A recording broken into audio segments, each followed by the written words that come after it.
Hey guys, how's it going? Happy Tuesday or Wednesday or whenever it is that you're watching this. If you missed this past week's Raw, I am bringing you the Raw recap. This is Matt from Wrestling Universe, and this is obviously the October 15th edition, if you can read there in the title. This week's Raw opened up with Ziggler, McIntyre, and Strowman coming out to cut a promo about how they had broken the Shield. And if you missed Raw last week, you can always go back and watch the recap from last week, but there was a lot of friction between the Shield, and specifically Dean Ambrose, as he walked off at the end of the show without Rollins or Reigns, and then said in a backstage segment after Raw went off the air that he essentially doesn't fit in anymore.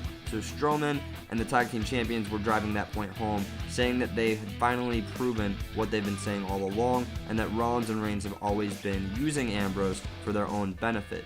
Ziggler and McIntyre talk about how they've got qualifying matches tonight for the upcoming World Cup tournament, with Ziggler taking on Ambrose and McIntyre facing off against Seth Rollins. And Ziggler and McIntyre have some very quick, very short back and forth over who would potentially win between the two of them if they had a face-off during the tournament. Now, during this segment, Rollins and Reigns both came out to tell them that even after everything last week, everything between the Shield is fine, and even though Ambrose isn't with them right now, he doesn't need to be because he's just running on Ambrose time, and that's just how he is. There's a little bit of back and forth and some trash talk between both groups before finally Rollins says he's ready for the World Cup qualifying match with McIntyre, and they should have it now, setting up our first match for the night. And this was definitely a match of the night for me, with not a whole lot to really compete with it on this week's Raw. It was solid, as you would expect from these two, with a few interesting twists and turns in between. Of course, Ziggler is at ringside, distracting Rollins and the referee whenever possible to give McIntyre the upper hand. At one point, McIntyre gets underneath the ring and uses the steel ring girder that's helping to support the ring as a weapon, which I thought was kind of unique. But the finish of the match comes as Ambrose comes out to lay out Ziggler at ringside, where Rollins sticks curb stomp on McIntyre before getting back in the ring for the count-out victory. So Ambrose is coming back to help out Rollins and setting things up for later in the night. So overall, solid match, and I thought it did a good job to kind of push the ball forward for the rest of Raw. Now, after the commercial, we get the Shield walking backstage with Seth talking about how he knew Ambrose was coming, he's just running on lunatic time. And suddenly Dean stops and gets offended by Rollins referring to him as a lunatic, asking if he's just some joke to them and just something that they laugh at until they need bailed out before walking away, which just builds more friction between the Shield for later in the night. So the friction's not done. Ambrose is still upset, and that's going to carry on through the show, but you'll see how that plays out later. Now, after this, we get a quick recap of Shawn Michaels and DX's return announcement from last week before going to a pre-recorded promo from the Brothers of Destruction. And this was a little bit interesting. They were in maybe a boiler room or something like that. There was great lighting. It was a good atmosphere overall. It felt very old school. But they went on to say that Shawn Michaels stayed retired out of fear of being put down for good, and talked about how at Crown Jewel, they're going to unleash hell on DX, one that will send Triple H back to the boardroom and Michaels back to retirement. And that's all we get this week to continue to build on that feud. But you know what? I like how they're pacing this out, and I think that they're using the nostalgia of this whole thing pretty well. While it does feel a bit ludicrous with this being 2018, the kid in me is always going to be excited for moments like these, so I thought it went pretty well, all things considered. Now we go on to our next match, which is Ember Moon and Nia Jax versus a returning Tamina Snuka and Dana Brooke. Now, if I'm being 100% honest, I hadn't realized that Tamina was gone in the first place, but good to see that she's healthy. That's always a good thing. Glad that she's back. And it is announced just before the match takes place that at the All Women's Evolution pay-per-view, there will be a Battle Royal match with the winner receiving a future women's title match. Now, obviously, this is done to kind of get all the women in to the pay-per-view. Obviously, there's not room for everybody on one pay-per-view. There are a ton of women right now on the women's roster, but good for them putting this on. I think that's a good idea. This match was actually better than I personally expected it to be, with an impressive spot from Tamina actually hitting a Samoan drop on Nia. Eventually, Ember Moon is the one to pick up the win for the team, though, after nailing the Eclipse on Dana Brooke. Once the match is finished, Tamina runs in and tries to throw Jax out of the ring over the rope, with Ember looking on before eventually joining Tamina to get Nia over the top rope. But then Ember tries to get Tamina over the top rope as well, and they start fighting until Dana Brooke, who's just now recovered, comes over and dumps both of them over the top rope, all to kind of set up, obviously, that Battle Royal that's coming up. After commercial, we come back to Ronda Rousey coming out, and she seems kind of emotional, pretty disappointed after the events of last Monday, where Nikki and Brie Bella turned on her and attacked her after their 6-woman tag. She says that all she wants is an explanation from the Bellas, who come out pretty quickly to some very strong very palpable heat from the Philadelphia crowd here, which is pretty typical for the Bellas and a lot of people when you get into those hardcore crowds. And this entire segment was actually pretty solid, at least worth a watch. The Bellas essentially go on about how they don't have any friends in show business, there aren't friends in show business, and they say that Rousey walked into a revolution that they started, even going as far to say that the women's title wouldn't exist without them. Now, I know, and hopefully you know as well, that these are some very laughable things for the Bellas to claim, as we can all recall what the women's division was like back when they came into WWE, but I didn't think WWE was as aware of how the fans really felt about the Bellas. I was wrong. Ronda says she tried not to judge the Bellas for being divas and by what others said about them, and we get some really good lines out of Rousey as she goes on to call them the embodiment of a stereotype and says that they leech off the accomplishments of their men, which gets very strong reactions from the crowd here. And Rousey has started to gain some confidence on the mic, which is really good. She's starting to improve there.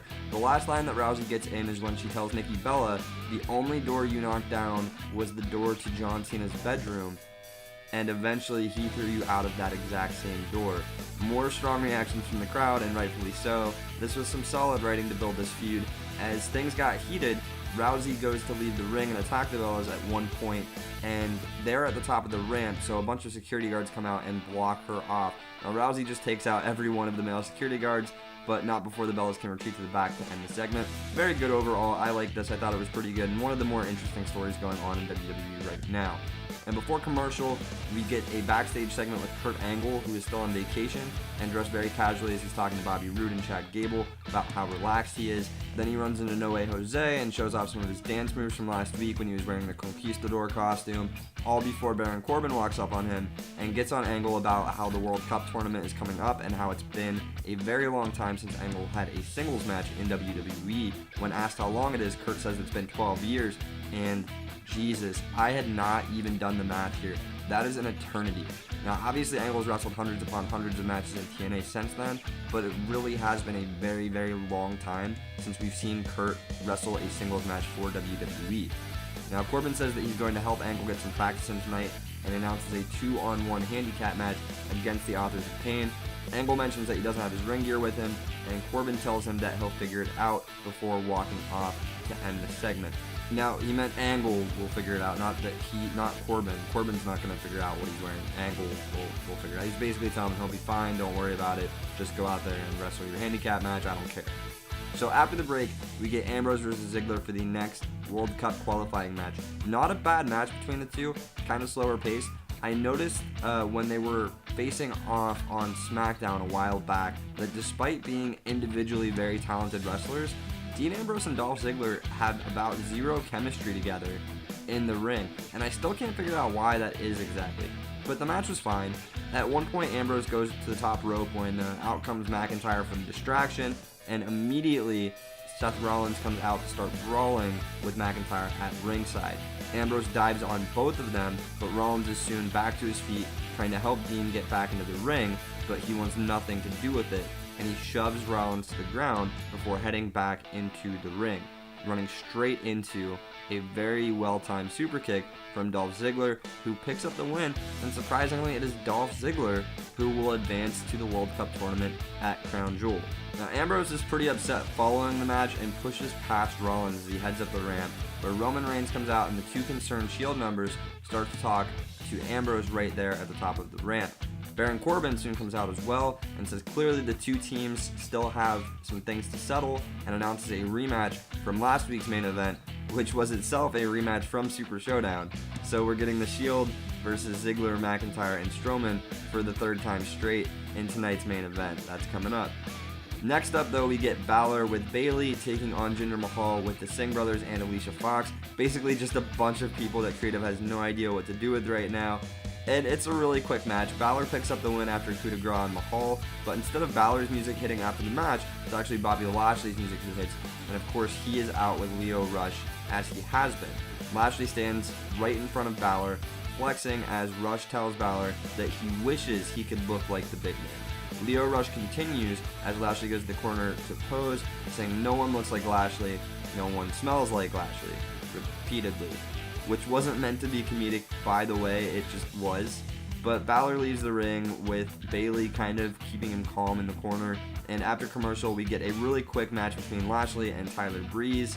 Of course, Lashley picks up an easy win here, with Lio Rush continuing to be the hype man on the outside, using the microphone to annoy the piss out of everybody along the way. Good heel work overall. I think it's a solid move. Lashley needed to be a heel.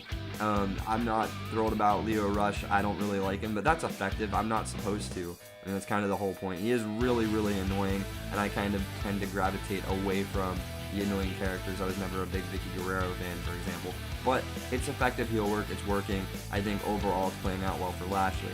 Now, following the squash match, Trish Stratus and Lita are out to talk about their match against Alexa Bliss and Mickie James at Evolution when they are quickly interrupted by their opponents. Bliss and James take shots at the Hall of Famers for not having had a singles match in WWE for so long, going on to say that they're out of practice. Lita and Trish turn this around and they say, you know what, we might be out of practice, maybe you're right, maybe you want to practice with us right now, essentially challenging them to a match, inviting Bliss and James into the ring. Now Mickie and Alexa head to the ring, but of course this is just a fake out to add some hype to their upcoming match, as they stop at the bottom of the entrance ramp before turning back and leaving. Nothing too exciting here, but just some kind of build toward Evolution, which should be a pretty exciting pay-per-view overall. After the commercial break, we get that handicap match between the Authors of Pain and what is supposed to be Kurt Angle dressed in the Conquistador outfit because he didn't have his gear, if you remember from earlier.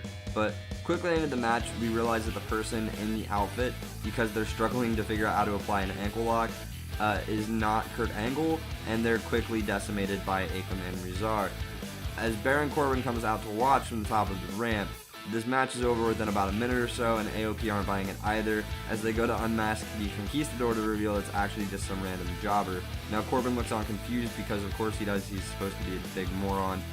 From the stage, he's sitting there as Angle, out of nowhere, comes up for an Angle slam from the back to end the segment, doing his Conquistador dance on the stage as Corbin is laid out. Not bad. I like the continuation of the Angle. I'm happy to see Corbin and Angle feuding. It's kind of interesting. I like to see where it goes from here. Hopefully they have more planned than just a few, quick kind of cheesy spots with the Conquistador outfit. But overall, it's something, kind of original and a little bit more unique than what we've been seeing lately, and I like it. I'm not too upset about the way that went. After another commercial, feels like a lot of those tonight, we're back with the Riot Squad in the ring as Ruby Riott is set to face Natalya in a singles match. But Natalya comes out with a microphone and says that she knows better. She isn't about to get ambushed by the Riot Squad. She says that she brought backup, and Bayley's music hits. After Bayley comes out, Natty says that's not the only backup that she brought, and Sasha Banks' music hits as she comes out to a pretty decent pop. The match here is pretty quick, ending in disqualification after Sarah Logan hits the ring and attacks Natalya to end it. After that, of course, Sasha and Bayley, as well as Liv Morgan, all hit the ring and brawl, a brawl that ends with the three faces clearing the ring of the Riot Squad and celebrating together.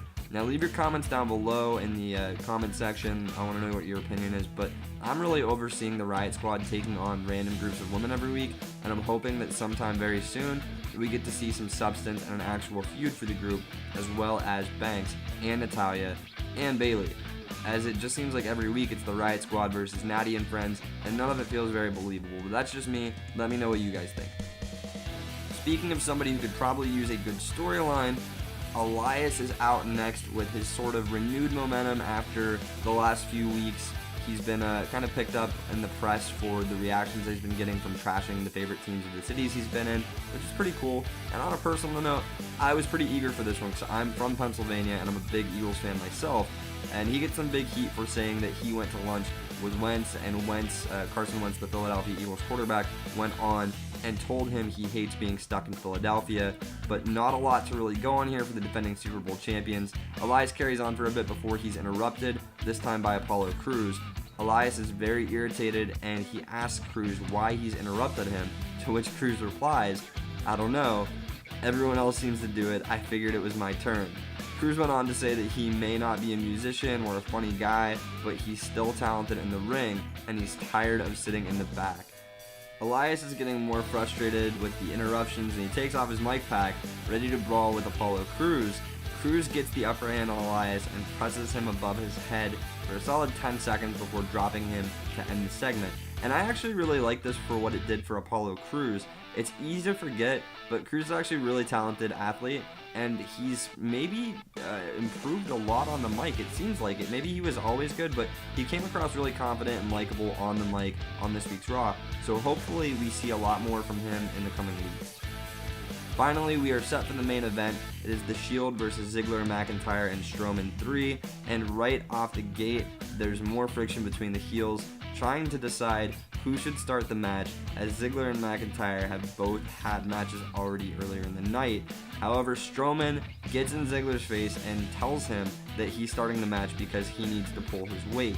The match, as it has been, was good overall.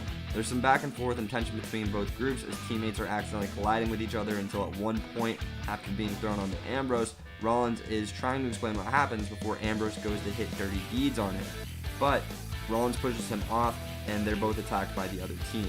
McIntyre accidentally lays out Strowman and sends him out of the ring with a Claymore kick, and the finish to the match sees the three Shield members come together to hit the triple powerbomb on Ziggler, with Ambrose picking up the pinfall. Now everything seems to be fine between the Shield after the match, and they head to the back. That is it for the Shield for tonight. Strowman is finally coming to after the Claymore kick though, and he gets in the ring, screaming at Ziggler before picking him up off the mat and dropping him with a power slam. Immediately afterward though, instantly after the power slam, McIntyre nails Strowman with another Claymore kick, this time obviously on purpose, and Raw goes off the air with both Strowman and Ziggler laid out in the ring as McIntyre, heading to the back, turns to the ring and looks on from the ramp.